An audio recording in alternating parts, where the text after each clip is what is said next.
Welcome to Living Prevention TV. I want to just direct your attention to our website, which is AlternaCare.org, and we're here to help people live and know how to live a prevention lifestyle and what that entails. So we're building on our website, we're building an academy so that we help you sort through the confusion and just get to the truth. And we're creating a coaching program so that we can help you in a personal way succeed in living a prevention lifestyle. How much better time could there be to reinvent healthcare, and health insurance than right now? The corona catastrophe, the corona paranoia. I mean, there's a lot of words we could put with corona here at this point in our lives. It's definitely made an epic impression on everyone, as did the Spanish flu 100 years ago.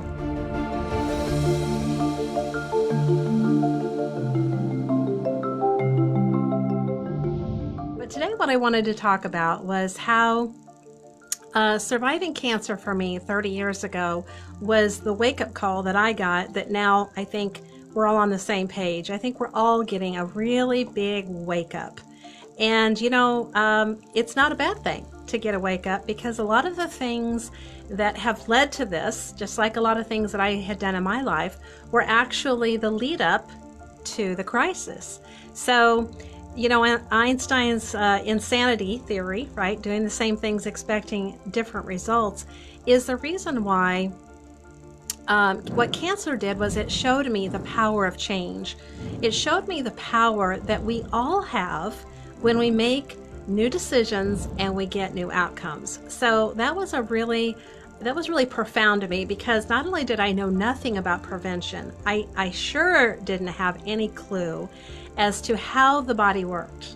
And I really didn't have any idea as to how the immune system works, which is the reason why things like coronavirus is what it is today, because of the fact that we have what's called immune compromise. So if that's a term you've heard but you're really not familiar with, think of it simply like if you had to go into a battle, you would want soldiers, right? And in order to win a war, well, you would need an army. Well, this is what our immune system is. It's the army of our immunity, or in other words, it's what protects us from invasive things like a virus or bacterial infection.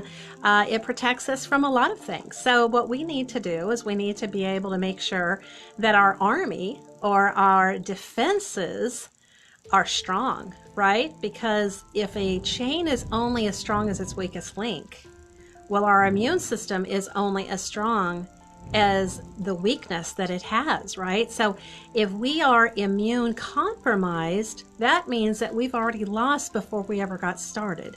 That's a very dangerous place to be. That's a place that we don't want to be, because you see, behind coronavirus was SARS, and behind that was Ebola, and behind that was the bird flu. And you know, there's been, every couple of years, there's been another outbreak. Well, if all of our immune systems were strong, it wouldn't matter. No one would be susceptible.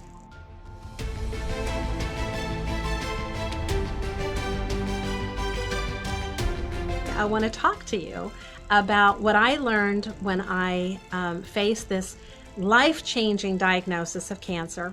You know, they call it the unthinkable for a reason, because, well, most people don't want to think about what they do or how they would feel if it happened to them, and I was one of those people.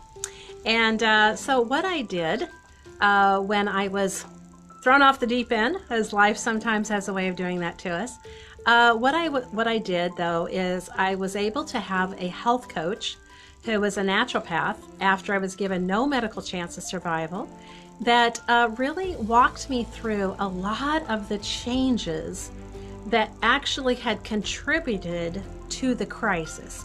So often we think it's like one thing, like what's the one thing? And I remember as a young person, I remember and I'm dating myself here, but I will just say in the mid-70s, I remember eating dinner and the news was always on, and it seemed like almost every night it was something else that they were attributing to a cause of cancer. And it really just kind of became a bit of a cynicism after a while. It's like, well, what doesn't cause cancer? It was hot dogs cause cancer, and grilled food cause grilling, and blah, blah, blah. I don't even remember. I just remember, as a young person, that it really kind of desensitized me, and it didn't make sense why they were always announcing what caused cancer, obviously, so that we would avoid it. I got that part, but it seemed rather confusing. And so, when people are confused, well, nothing happens. Change doesn't happen. They call it analysis paralysis when people are confused, and I was one of those people. And so because change didn't really affect me, and it sure didn't affect my thinking. Now, when I faced a life crisis, that was a different story. I had children, and they needed their mother. So I had to make sure that I did everything I could, whatever that took, whatever changes that took. And, sometimes, when we hear about a diet, or, a doctor tells you, well, you've got to change this or that, and we're really resistant to change. And the reason why we're resistant to change is because of the way we think.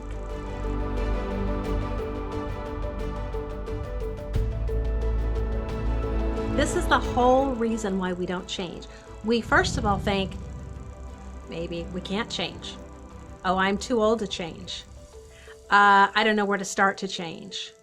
Well, again, we have to change the way we think, because whatever we believe, we will achieve. When we think something's too hard, we're right. It will be.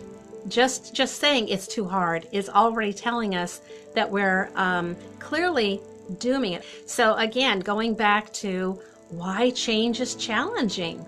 Well, sometimes change is challenging because not only is a habit, but maybe it's an addiction. That's one thing that a lot of us have had to realize about ourselves, that maybe we are an addict to, alcohol, right? Maybe we like to medicate our pain, or maybe we have an addiction to food. Maybe it's we eat our emotions. Does that ring a bell? How about maybe we're a social eater, right? I know these are some of the challenges I faced in my life, and I'm still working on them. But, these are the reasons why change is so hard. We're creatures of habit. We get stuck in ruts. And so to think things with a fresh lens, to think things like, I can do this. Yes, I can do this. Like, to think about empowering thoughts is really the first step of change. And it's the reason why things like diets and resolutions don't really work. Because if this doesn't change, then nothing really changes. So we have to work on the way we think. But there's actually even another layer, and that is the layer of the subconscious. So, it's very interesting when we look into the subconscious, because it actually kind of manifests itself not only in the things that we dream about, but it also manifests itself in the conversations that we have with ourselves.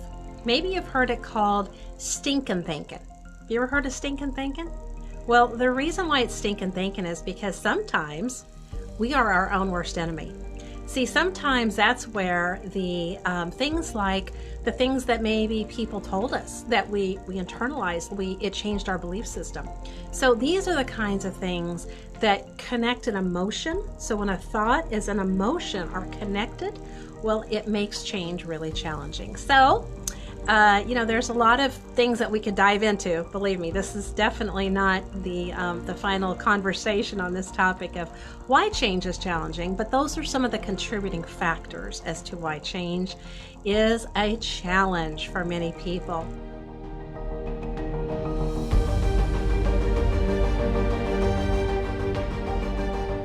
Anyways, and so what I wanted to do is just talk about why things like coronavirus and cancer. Okay, these are issues that just tell us that the same thing is wrong. It doesn't matter the diagnosis. It only matters that the immune system has been suppressed. Or let's say you lived in an ancient times and your whole protection was living inside of a walled city. Okay, so now you know that your protection is those walls, but what if the doors are left wide open? What happens to the protection of the walled city? We know, don't we? Yes, we're completely vulnerable to enemy attack if we were in that situation. So this is why the immune system is the whole reason we are alive today, and it's the reason why we have any measure of health or any measure of concern. We have to have immunity. And you know what's interesting? I read recently something that was just fascinating to me, that we have these trillions, and that's a number that's hard to envision, trillions, but we have these trillions of microscopic, it's kind of like a microscopic library is what I could liken it to. It's where, like in our intestine, we have like the Library of Congress of every virus and every bacteria in existence. And when our immune system recognizes what's coming, it builds immunity because it recognizes it from what it has. So this is the reason why when your immune system is strong and it's working, see the things like, you know, viruses or diseases like autoimmune diseases, the body can self-correct. And so this is really, really important to understand. How do we get the body to self-correct? Well, again, you know, doing a lot of research on this topic, one of the things that I recently came across that just made so much sense is the fact that toxins actually prevent the cells from communicating. Now, when we think about this is a statistic that I also read that was really eye-opening. And I've heard different numbers, so I don't know what the real number is, but I'm going to use the conservative number. Since World War II, petrochemicals have been made and introduced, and all through my childhood and young teen years, there used to be a commercial on TV that said, life made better through chemistry. So it was really promoted a lot. Chemistry was really promoted as being the thing that's going to make the world a better place. But has it? Have these petrochemicals made our bodies, our health, our environment, have they made it a better place? Well, I think we all know the answer, because look at the toxins. Look at the catastrophes that have happened from these petrochemicals to our environment. Well, in our body, this environment, what we have is these petrochemicals that we ingest. And the conservative estimate that I read was 80,000 petrochemicals have been created in the last 75 years, and only a few thousand have even been tested for safety, and that's for a single ingredient. Now, if you look at many products, what you'll see is there's a long list. Have you noticed that long list of ingredients? So it's the combination of those ingredients could actually be into the millions. So these are things that our body, this is not our natural environment. These things are not natural to us. And so they're creating kind of like, you know, if everybody was wearing headphones and nobody could hear each other, kind of like that. That's what our cells are not able to communicate. And so in other words, it blocks the receptors, the cell receptors. That's what toxins are doing to us. So we want to really work on getting rid of as many chemicals from our lives as we possibly can.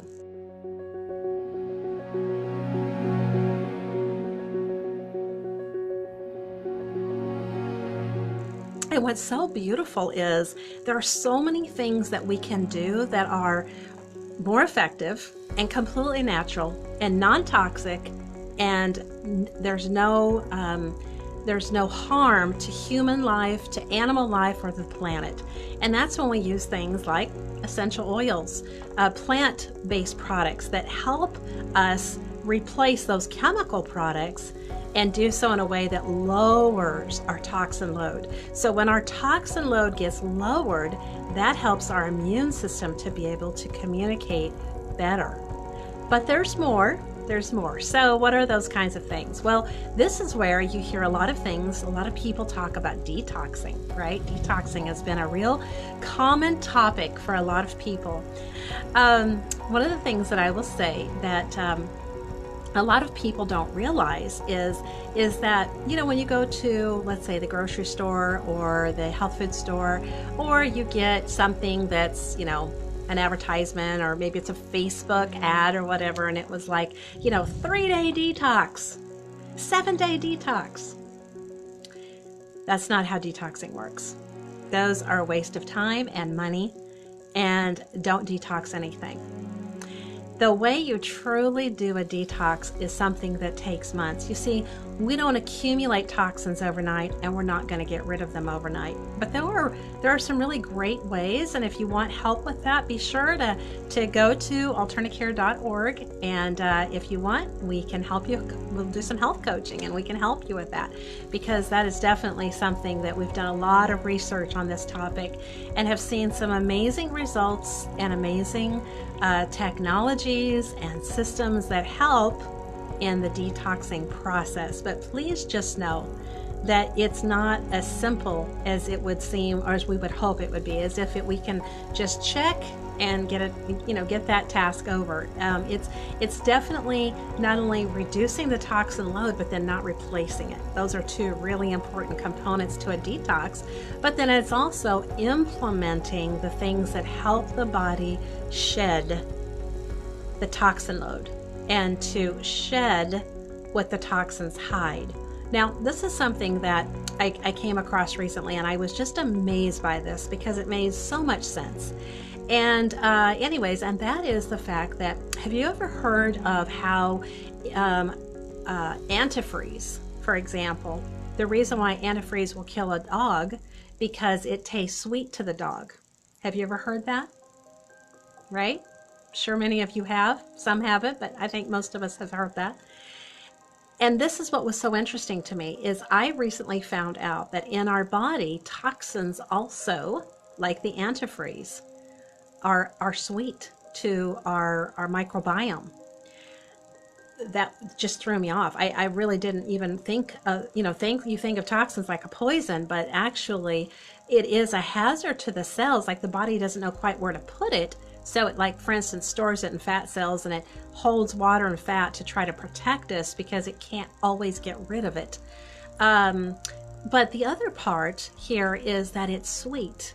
So the way that you help the body be able to remove the toxins is by introducing bitters. Now, that was something for me that was real interesting because, for instance, maybe, have you ever heard of a coffee enema? Now, I personally am not a coffee drinker. I don't like bitter, okay? But this coffee enema, if you do some research on these, what you will find is that they're a really great way to detox the liver, and the liver is core, just like the colon is, to a detox protocol. So let me just start with just saying that whenever you detox, you have to work from the bottom up. So the first organ to detox is the colon. And then you can do the liver, gallbladder, and kidneys, and you can keep working up. So these are all filters, okay? And, if a car has an air filter, let me get the fingers up here, air filter, oil filter, and fuel filter. So when the filters are plugged in our car, what's our car's performance? Definitely not what it would be if it were in optimum performance, right? If everything was clean. So we have filters too. We have the liver, we have the lungs, right? And we have the kidneys. Those are three specific. We have more filters than that, but those are three really specific livers. It's really important for us to keep clean. And so the way that we would do that is doing something like a liver detox. First clean the colon, and then start working on the liver through this coffee. Now, the coffee is the bitter. It's the bitter that the toxins don't like. And thus, it helps the body know how to identify and be able to push out the toxins. So just really fascinating information. Just so many nice little ways that we can live a prevention lifestyle so that we don't live a consequence lifestyle. That's really what we want to talk about here, is not living consequence. Living prevention, not prescription. Living prevention, not consequence.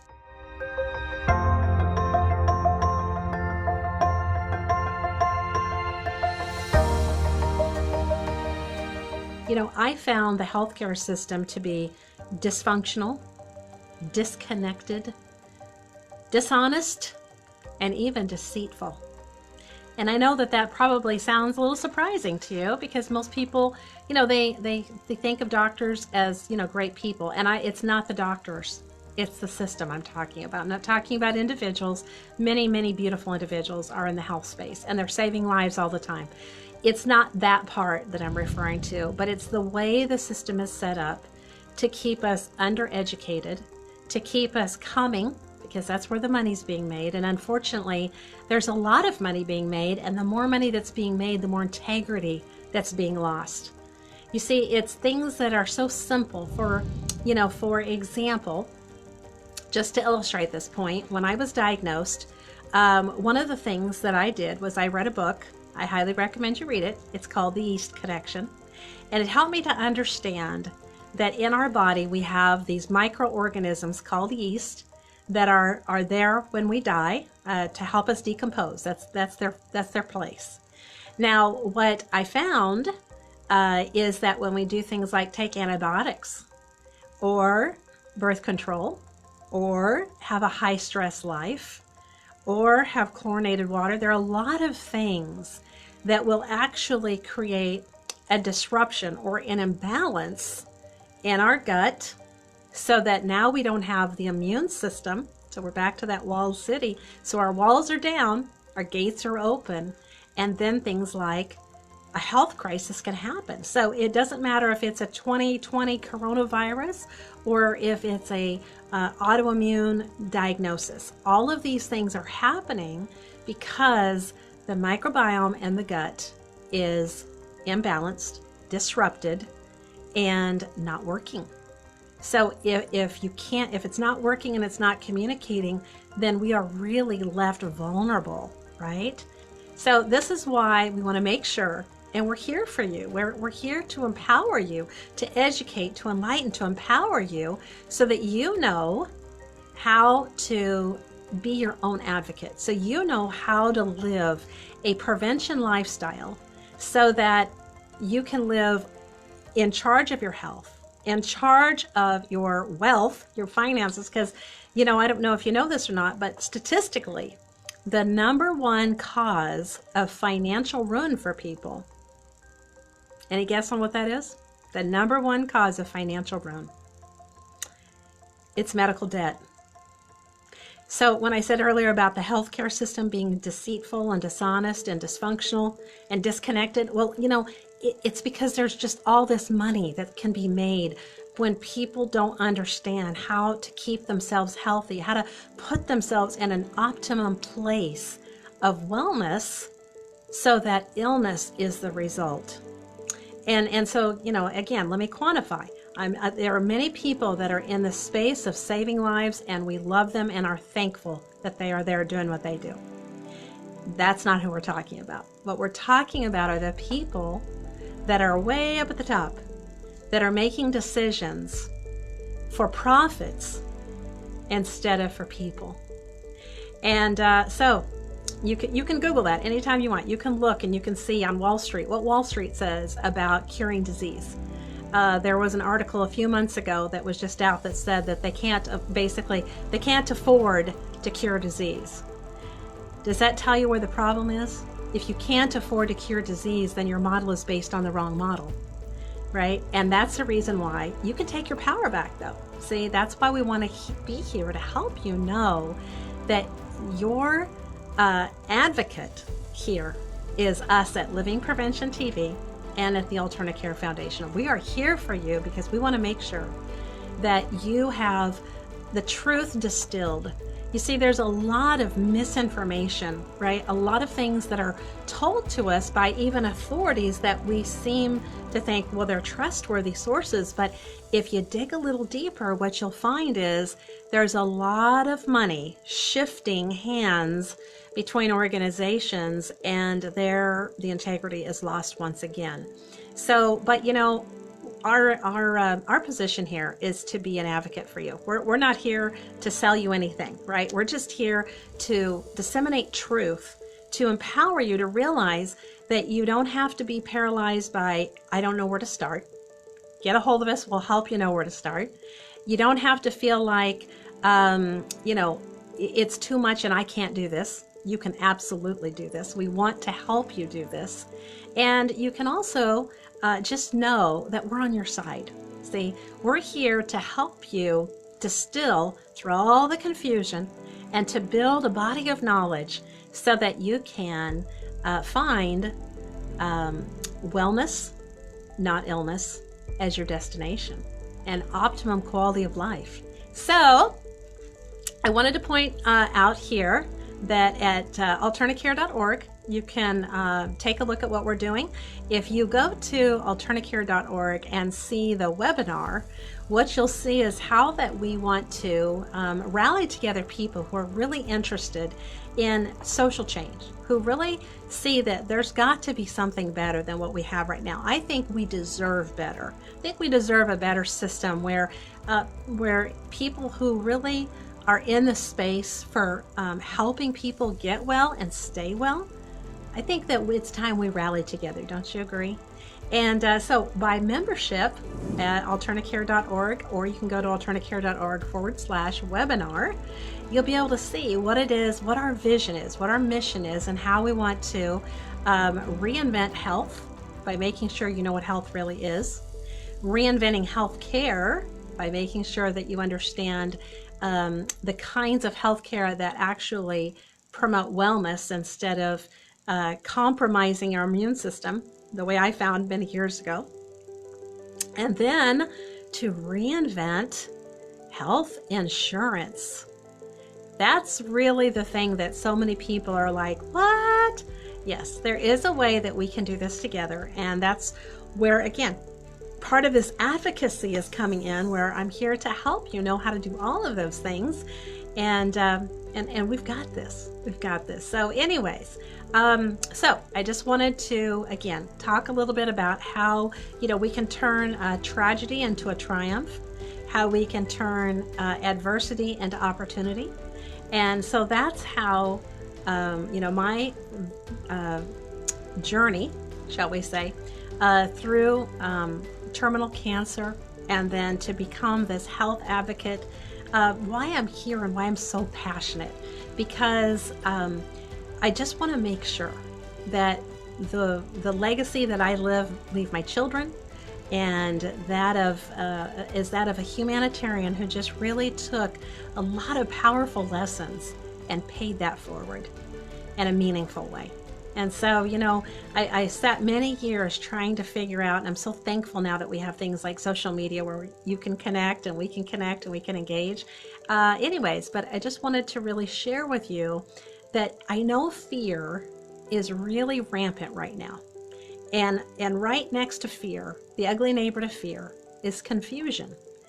But if I can help you not be confused and not be in fear, because you understand how your body works, to be in a position, to be in a place where you're not immune compromised, where your immune system is strong, where it's doing exactly what it was designed to do, which is to not only keep us alive, but to help us thrive. That is the purpose of what this show and this community are all about. Thank you so much for joining us. It's been a real honor to have you with me. I know time is precious, and I respect your time and want to make sure that I give you some food for thought and some peace in your heart, and give you some knowledge for your brain, and just know that it's going to be okay. Things are going to be okay as long as you take action. Don't be complacent and leave yourself in a place of compromise. Get informed, get educated, and get enlightened. Have a great day.